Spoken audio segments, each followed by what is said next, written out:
দেবার কপাল থেকে ওই ঝিলিকের ভূত ঝেঁটিয়ে বিদায় করব এই আমি বলে দিলাম।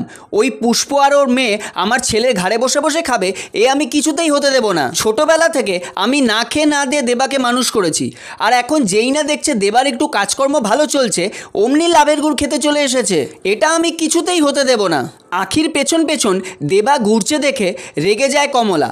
ওদিকে ঝিলিককে সঙ্গে নিয়ে জেঠিমুনি কালী পুজোর ফর্দটা লিখে ফেলতে চাইলে ঝিলিক ভাবে এই রে একটার পর একটা তো কাজ এসেই চলেছে, এখন আবার কালী পুজোর ফর্দ লিখতে হবে। কিন্তু ঝিলিকের তো পুজোর ব্যাপারে কোনো আইডিয়াই নেই, তাই সে বলে এখন তো শরীরটা একটু খারাপ লাগছে, কাল সকালে বরং ফর্দটা লিখবে।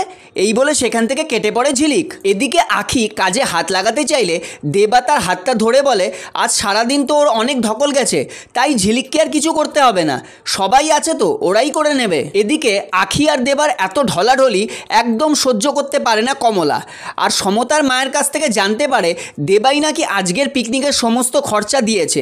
তাই শুনে কমলার শরীরটা জ্বলে যায়। এদিকে দেবা একটু চোখের আড়াল হতেই আখিকে যা নয় তাই বলে অপমান করে কমলা। পুষ্প ভালোই মেয়েটাকে শেয়ানা বানিয়েছে, যেই দেখেছে দেবার একটু কাজকর্মে উন্নতি হচ্ছে অমনি নিজের বাউন্ডুলে মেয়েটাকে দেবার গলায় ঝোলার ধান্দা করছে। কিন্তু কমলা মাসি বেঁচে থাকতে পুষ্পর উদ্দেশ্য কোনোদিনও সফল হবে না, তার আগে সমতার সঙ্গে দেবার বিয়ে দিয়ে দেবে।